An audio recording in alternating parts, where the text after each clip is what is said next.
Hola a todos, gracias por estar aquí. Recuerden suscribirse a nuestro canal. El mes pasado, el periódico oficialista informó que los 14 centrales azucareros programados para 2024-2025, solo 6 estaban en funcionamiento y los niveles de caña molida apenas alcanzaban el 25% de lo planificado. Según la publicación, entre las principales dificultades señaladas por Dionis Pérez, director de Informática, Comunicación y Análisis del Grupo Azucarero Azucuba, se encuentra el retraso para el inicio de la molienda, la no incorporación de 8 centrales, la situación electroenergética que ha demorado los trabajos de reparación en los ingenios y en las fábricas nacionales que proveen partes y piezas esenciales para la industria azucarera, así como la falta de disponibilidad de combustible. Solo se ha asegurado el 10% del financiamiento mínimo requerido para garantizar la contienda, lo que pone en riesgo la continuidad del proceso productivo. Días antes de comenzar la zafra, medios oficiales dieron a conocer que sería la producción de estos 14 centrales destinada a cubrir la demanda nacional. Así pues, tras leer larga lista de dificultades publicadas en el órgano oficial del Partido Comunista de Cuba, nos queda claro que los cubanos de a pie seguiremos sin azúcar, un alimento muy apreciado en nuestra dieta diaria, tanto que entre comensales de otras latitudes los postres cubanos se consideraban subidos de azúcar. De igual manera, beber un vaso de agua con azúcar o sin limón o en las calurosas tardes de verano es nuestro reconstituyente más socorrido. La caña de azúcar llegó al archipiélago cubano en 1516, traída desde Santo Domingo por los colonizadores españoles, dado que nuestro clima y nuestras fértiles tierras ofrecían condiciones favorables para el desarrollo de este cultivo. En el siglo XVII, todo el proceso de extraer el dulce de la caña se efectuaba mediante trapiches manejados por la mano de obra esclava, lo cual no impidió que ya para entonces la isla fuera uno de los mayores productores de azúcar del orbe. En 1850 se instaló en el Central La Amistad de la primera centrífuga traída por el doctor Eduardo Finney, padre del eminente científico camagüeyano, descubridor del agente transmisor de la fiebre amarilla. Para 1870, Cuba ocupaba el tercer lugar mundial de la producción azucarera y esta era nuestra principal fuente de ingresos. En 1958 existían en la isla 156 centrales azucareros provistos del mejor equipamiento disponible para el sector. Sin embargo, a partir de 1959, la incapacidad o la malicia de la dictadura de Fidel Castro fue conduciendo a la ruina a una industria que no solo cuenta entre las más importantes de todos los tiempos, sino que además contribuyó en enorme medida a la consolidación de nuestra cultura e identidad nacional. Ya para 1990 el sector se encontraba en franca decadencia, tanto en el depauramiento, proceso de siembra y cultivo, como en la falta de mantenimiento de sus infraestructuras y la carencia de transporte, pues el ferrocarril que conectaba las zonas cañeras habían quedado prácticamente inservibles. A hoy podemos afirmar que es poco o casi nula la producción de azúcar en el país. Como es de suponer, esa escasez ha elevado sus precios mucho más allá del alcance del bolsillo de la empobrecida población, tanto en el mercado informal como en el micro, pequeñas y medianas empresas. En el año 2021, durante el tercer pleno del Comité Central, se adoptaron 93 medidas para rescatar la industria azucarera, pero ¿cómo lograrlo con solo 61 vestuosos centrales operativos?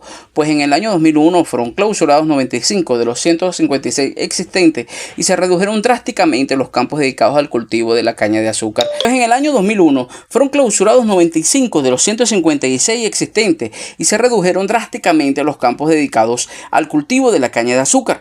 Paradójicamente, el grupo empresarial Azucuba, según afirman los dirigentes, con el objetivo de rescatar nuestro legado azucarero desde el 99, celebran encuentros y convoca concursos nacionales y ponencias con temas relacionados con historia sobre las centrales desmantelados. Y mientras los barrigudos mandamases de la isla justifican su salario con certámenes y eventos, nuestros campos, otrora pletóricos de ondulante oro verde, ahora languidecen plagados de marambú. Hace tiempo no transmito en vivo y espero que amén de mi enojo yo tenga la suficiente coherencia como para explicar las razones por las cuales he necesitado hacer este en vivo y espero que quienes lo vean lo compartan para que puedan ayudar a salvar la vida de un niño que está dentro de Cuba. Un niño que su mamá hace años viene denunciando el abandono que el Ministerio de Salud Pública tiene con su hijo. Un niño que en el proceso, mientras la madre ha ido tratando de salvarle la vida, el Ministerio de Salud Pública no solo es que lo ha abandonado, que lo ha condenado, que lo ha desahuciado, sino que además el niño poco a poco se ha ido poniendo en un estado de gravedad mayor. Muchos de ustedes seguramente que están entrando a la directa saben de qué niño voy a hablar y es el niño Damir. Lo saben porque a lo largo de todos estos días yo me he encontrado no solo compartiendo información que su mamá, que es una guerrera de verdad, ha estado todo el tiempo informando sobre la importancia y la necesidad de que le salven la vida a su hijo y de que lo hagan fuera de Cuba. Porque ya ustedes saben que inevitablemente cuando los niños nuestros, cuando los pacientes nuestros llegan a ese estado de gravedad que tiene el niño Damir, no queda otra opción más que sacarlos de Cuba.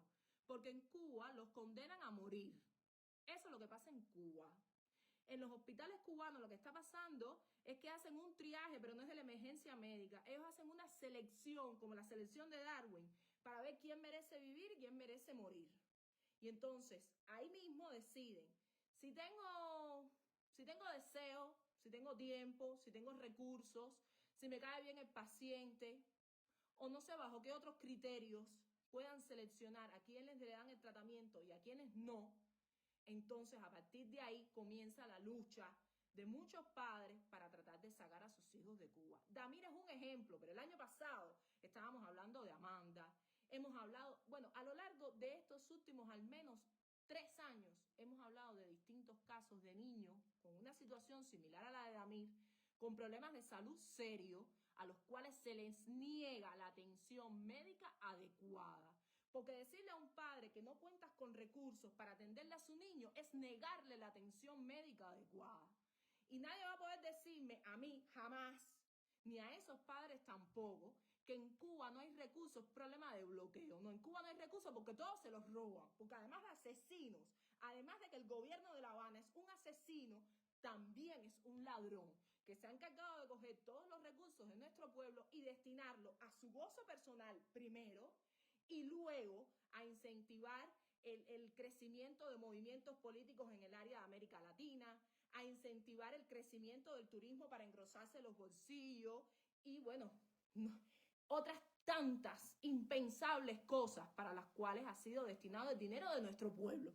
Porque al final el dinero de Cuba, de las arcas que están dentro de Cuba, es del pueblo de Cuba. Y que ellos cogieron, se lo quitaron a los burgueses, nos hicieron creer a nuestros abuelos, a nuestros padres, a generaciones anteriores, que ellos lo iban a poder administrar mejor, que lo iban a administrar para el bien del pueblo, y lo que hicieron fue quitar a un dueño que era productivo y que te pagaba para imponerse ellos como el dueño absoluto, concentrar todo el poder económico y ahora vacilar con lo que es de todos los cubanos e irnos condenando a todos, a cada uno de los familiares, o a perder a un ser querido, o a tener que salir huyendo de Cuba para poder tener una vida de calidad, o a ver cómo un niño se te muere así delante de tus ojos. Después de años de lucha de esta madre, de Liani, que es la madre de este niñito Damir, que ustedes recordarán que se presentó al Ministerio de Salud Pública junto con otras madres y junto con Diasniuca Salcedo hace más de un año atrás para reclamar por la vida de su hijo. Hace alrededor de 2-3 meses decidieron ingresarle al niño. En este proceso de ingreso el niño se ha ido poniendo peor y a la madre cada vez le dan respuestas más incoherentes, que si tiene tumores en la columna, que si no tiene tumores en la columna, que si el niño está bien, que si el niño no está bien, que si se le pueden hacer cosas en Cuba, que si no se le puede hacer nada en Cuba, que si lo que se podía hacer por un problema de recursos ya no se le puede hacer. Y ya por último, se logra gestionar que la madre se presente en la Embajada Americana de La Habana para tramitarle una visa humanitaria al niño, que pueda viajar hasta los Estados Unidos, que con el esfuerzo que siempre pasa de los cubanos bondadosos y de otros que luego no son cubanos, que deciden donar para este tipo de procesos, podernos llevar al niño de Cuba y tratar de salvarle su vida. Y han boicoteado esa cita. La han boicoteado de todas las maneras habidas y por haber. Primero se reunieron con la madre 25 supuestos médicos. Para mí, eran agentes de la seguridad del Estado, vestidos con batas blancas, dándole la cara a la madre, porque yo dudo, honestamente, que pueda haber un profesional de la salud dispuesto a prestarse para pararse delante de una madre y decirle que le va a dejar morir a su hijo porque le da la gana. Porque esos 25 médicos que se reunieron con esa madre y le dijeron ahí que ellos todavía no habían hecho todo lo posible para salvarle la vida al niño y que por eso no le iban a dar ningún papel para que fuera a la cita, esos médicos lo que le dijeron a esa mujer en la cara es dos opciones nada más. O no nos da la gana salvarte a tu niño, si hay recursos, pero no son para tu niño, o no tenemos los recursos, pero no nos da la gana utilizarlos en él, o no tenemos... Es que es impensable lo que le están diciendo.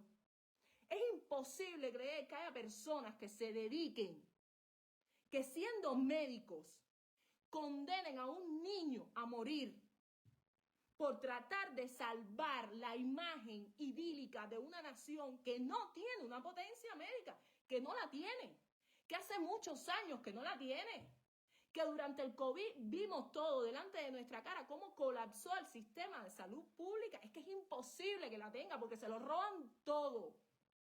¿Cómo la van a tener? ¿Cómo van a tener recursos? ¿De qué manera? Si no invierten en nada, no invierten en equipos de ultrasonido. Ustedes saben que las mujeres en Cuba tienen que pagar 3.000, 4.000 y 5.000 pesos en maternidad de línea para hacerse un legrado. Porque en la Cuba socialista no hay condones para que te cuide, no hay ultrasonido para diagnosticarte un embarazo y además no hay recursos para interrumpirte una barriga. Y después hablan del control de la natalidad. Mierda, porque todo lo que hablan es mentira. Entre esos 25 médicos, no había, primero no había, si eran graduados de medicina, ustedes pueden colgar las batas. Porque lo primero que uno tiene que tener para ser médico es ser buen ser humano, y ustedes no lo son. Porque un médico tiene el conocimiento suficiente como para saber que ese niño necesita atención de salud urgente y que en Cuba no la hay. Y si ustedes se prestan para ese juego, a mí nadie me jode, no es por miedo, es por más ser humano. Porque cuando un médico de verdad tiene miedo, lo que hace es decir, no cuenten conmigo, ¿saben qué? Yo no puedo ver morir a un niño, no puedo, demándenme, denúncienme, denme la baja, me invento que me enfermé de los nervios. Pero soy incapaz de pararme delante de esa madre y decirle que porque por mis timbales voy a dejar morir a su hijo. Ahora voy más allá todavía.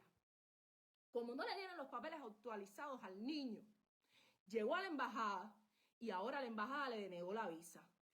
Pero voy a explicar la importancia, para que todo el pueblo de Cuba lo acabe de entender, la importancia de que cuando estos casos llegan a los consulados, tienen que llegar con la documentación acorde. Los consulados son representaciones de países dentro de Cuba. Cuando uno da un visado humanitario a cualquiera de esos niños, está diciendo que su gobierno se va a responsabilizar por la vida de ese niño. Que los contribuyentes de esos países, los que pagamos impuestos por nuestro trabajo para que vayan destinados a la salud pública, vamos a utilizar ese dinero para salvarle la vida a un niño de otro país. Entonces, por supuesto que el consulado tiene que ver en un papel escrito que es cierto que ese niño necesita atención humanitaria urgente y que su país no se la puede dar. Pero ustedes saben qué es lo que pasa en Cuba. Que como Cuba comercializa capital humano y vende médicos por el mundo como esclavos, porque los vende como esclavos, ellos no pueden darse el lujo de reconocer delante de potencias internacionales de salud que ellos no tienen recursos para salvarle la vida a un niño. Porque eso no tiene ningún sentido. Después que ellos cobran el 85% del salario del personal de salud en más de 90 países por el mundo, no tiene sentido que con ese dinero ellos no hayan podido levantar el sistema de salud pública cubano. Entonces, por supuesto, hacen eso. Prefieren dejar morir un niño en un hospital o en su casa, declararlo desahuciado, no darle ni siquiera cuidados paliativos, porque no los hay. No los hay. Prefieren eso que tener que dejar de comercializar capital humano. Seguimos siendo esclavos modernos. Éramos menos esclavos cuando los españoles nos tenían de colonia. Ahora sí somos esclavos de verdad. Voy más allá todavía. ¿Quién les da el derecho a ustedes a decirle a una mujer que ustedes saben mejor que ella lo que es mejor para su hijo? Pero no a Eliani, a todas las madres cubanas, cada vez que nos privan a nuestros hijos de alimento, cada vez que nos los mandan al servicio militar, cada vez que los ponen a enfrentar situaciones de peligro en los cuales pierden su vida. ¿Quién coño les dijo a ustedes que ustedes saben mejor que nosotros lo que es bueno para nuestros hijos? ¿Quién? ¿Quién les dio esa autoridad? Eso no lo da ni el socialismo, ni el capitalismo, ni ningún sistema político en el mundo. Porque duele mucho traer un ser humano al mundo. para que después venga un tipo que es un machista y un descarado y te diga que tiene más derechos sobre la vida de tu hijo que tú y te lo exponga a situaciones de riesgo y de peligro. Y voy más allá todavía. ¿Dónde coño está la UNICEF?